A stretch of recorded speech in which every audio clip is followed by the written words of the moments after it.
आणि बातम्या सविस्तर पाहणार आहोत। शिवप्रतिष्ठान संघटनेचे संस्थापक संभाजी भिडे अनेकदा वादग्रस्त वक्तव्यांमुळे चांगले चर्चेत असतात। आता भिडेंनी राष्ट्रवादी काँग्रेसचे नेते शरद पवार यांच्यावर अतिशय खालच्या शब्दामध्ये हल्ला चढवलाय। भिडे यांनी शरद पवार यांना देशाच्या हिताविरुद्ध काम करणारे म्हणून संबोधलंय। तसंच पवार यांचं महाराष्ट्र राज्य आणि संपूर्ण देशाला लागलेली एक प्रकारची हानिकारक कीड असल्याचं त्यांनी म्हटलंय।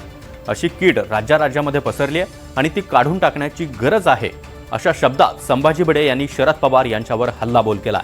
मात्र भिडेंच्या या वक्तव्यामुळे नवा वाद निर्माण होण्याची शक्यता आहे।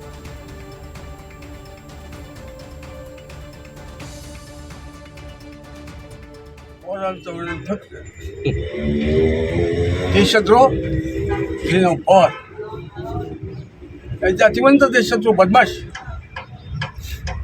राज्याचा हरामखोर बदमाश महाराष्ट्राला देशाला लागलेली कीड आहे आणि राज्यात नाही असली कीड। मोदी मोठे दीर्घ वाटत नाही, कीड लागली लवासाची काढून टाकू। तेव्हा बाकी टीका टिप्पणी करणं अयोग्य आहे किंवा योग्य आहे ज्याचा त्याचा प्रश्न, पण राष्ट्रद्रोही शरद पवार साहेबांना म्हणणं हे अतिशय चुकीचं आहे। शरद पवार साहेब या देशासाठी, या महाराष्ट्राशी झिजणारं एक नेतृत्व आहे।